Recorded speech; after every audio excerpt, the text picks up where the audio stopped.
আগতে মুখ্যমন্ত্ৰী ডাঙৰীয়াক খুব আন্তৰিক শুভেচ্ছা জনাইছোঁ। মোক যেন এইকণ তেওঁ সুবিধা দিলে বা আৰু লগতে ৰঙালী বিহু শুভেচ্ছা জনাইছোঁ। এইটো মহিলা উদ্যমিতা আঁচনি পইচা 10,000। মই এই দোকান খুলিম বুলিয়ে এখন আনিছোঁ আৰু এইবোৰ বস্তু প্ৰথমে কমকৈ আনিছোঁ আৰু যিটো পাৰিছোঁ মানে। প্ৰথমে মই ছাগলী দিছিলোঁ বাৰু, তাৰপৰা ভাবিলোঁ মই নহয় দোকান এখনকৈ খোলোঁ। তাৰপৰা পিছত অনলাইনত দোকান দিলোঁ। দোকানত মই এইবোৰ সৰু সুৰা বস্তু আৰু মৰ্টন চৰ্টনৰ পৰা ধৰি লৈ চাৰ্ফ, আটা পেকেট, চাৰ্ফৰ এনেকৈ আৰু ডিম চিম, পিঠা পনা। মই এতিয়া আজি তোমাৰ 50টা পিঠা দিছোঁ গুৱাহাটীলৈ। মই হেৰি পিঠাই দিছোঁ বাৰু, তিলৰ বগা পিঠা। অৰ্ডাৰ মোৰ এনেকৈ অৰ্ডাৰ দিলে মই সান্দহ দিওঁ, তোমাৰ কোমল চাউল দিওঁ, পিঠা মালপোৱাও দিওঁ, বগা পিঠাও দিওঁ, ভাপত দিয়া পিঠাও দিওঁ। তেনেকৈ অৰ্ডাৰ দিলে দিওঁ আৰু এইটো মানে মই আগৰ পৰাই কৰি আছোঁ বাৰু। আৰু মই কোম্পানী এটাতো সোমাই আছোঁ, কেভা কোম্পানী, সেইটো মই আগৰ পৰাই চলাই আছোঁ। তেনেকৈয়ে চলি আছোঁ আৰু পৰিয়ালটো চলাই আছোঁ আৰু। আচলতে 10,000 টকাটো বহুতে তেওঁলোকেও যাতে মোৰ দৰে এনেকৈ স্বাৱলম্বী হ'ব বিচাৰে, সেইটোকে মই ভাবিছোঁ আৰু সকলোৱে মানে আগলৈ আগুৱাই যাওক আৰু মোক সেইটোৱে কামনা কৰিছোঁ। কথাটো মনলৈ আহিলে মানে ভাবিলোঁ আৰু মোৰ দোকান এখন খুলিলে মোৰ পৰিয়ালটো চলাব পাৰিম বুলি। আমাৰ মানে কোনো চৰকাৰী চাকৰি নাই,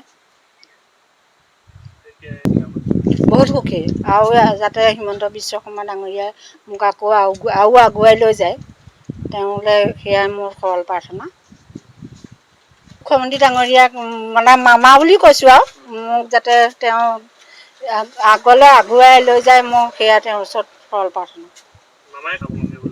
হয় হয়। এইটো একেবাৰে মিছা কথা। পুৰুষ মহিলা বুলি কোনো কথা নাই। আমাৰ ভাগৱততো কৈছে, শাস্ত্ৰতো কৈছে, স্ত্ৰী সুদে কৰে যদি বোলে আমাতো ভগতি, তাহাকক কহিবাতো জ্ঞান মহামতি। এই আদৰ্শটো, এই বাক্যফাঁকি নিশ্চয় আমাৰ মুখ্যমন্ত্ৰীয়ে প্ৰয়োগ কৰিছে বৰ্তমান। কাৰণ পুৰুষেতো সদায় আগবাঢ়ি গৈছে বুলি পেলাই এটা বাক্য মানে প্ৰচাৰ হৈ থাকে, কিন্তু এতিয়া দেখা গৈছে আমাৰ মহিলাসকলহে বেছি আগবাঢ়ি গৈছে এই ক্ষেত্ৰত। কাৰণ তেখেতসকলে নিজে স্বাৱলম্বী হ'বলৈ যিখিনি সুবিধা এতিয়া মুখ্যমন্ত্ৰীয়ে দিছে, মুখ্যমন্ত্ৰীয়ে দিয়াৰ কাৰণে হয়তো বেছিকৈ আগবাঢ়ি যাবলৈ সুবিধা হৈছে। আজি এতিয়া আমাৰ এই মহিলাগৰাকী আমাৰ আদৰ্শ। কাৰণ তেখেতে আজি এতিয়া এই 10,000 টকাটো উদ্যমিতা আঁচনি যি 10,000 টকা মুখ্যমন্ত্ৰীয়ে আগবঢ়ালে, সেই 10,000 টকাটো তেওঁ সামান্য কিবা মোবাইল এটা কিনিব পাৰিলেহেঁতেন বা কাপোৰ এযোৰ কিনিব পাৰিলেহেঁতেন, কিন্তু তাকে নকৰি আজি এই ব্যৱসায় ভিত্তিত এখন দোকান চলাইছে। এই দোকানখনৰ পৰা এটা পৰিয়ালো আগবাঢ়ি যাব পাৰিব। লগতে এই দোকানখনত তেওঁ ভৱিষ্যতলৈ যদি পৰিসৰ বঢ়াব পাৰে, মুখ্যমন্ত্ৰীয়ে যদি আকৌ সহায় আগবঢ়ায়, তেতিয়াহ'লে তেওঁ নিজৰ উপৰিও অন্য এজনকো ইয়াত নিযুক্ত কৰি তেওঁকো কৰ্মসংস্থাপন দিব পাৰিব। সেইকাৰণে বহুত বহুত ধন্যবাদ দিছোঁ মুখ্যমন্ত্ৰীক।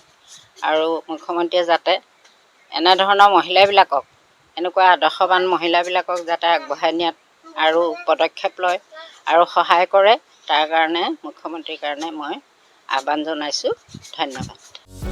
যিকোনো খবৰৰ বাবে যোগাযোগ কৰক আমাৰ এই নম্বৰত 9181 307 221।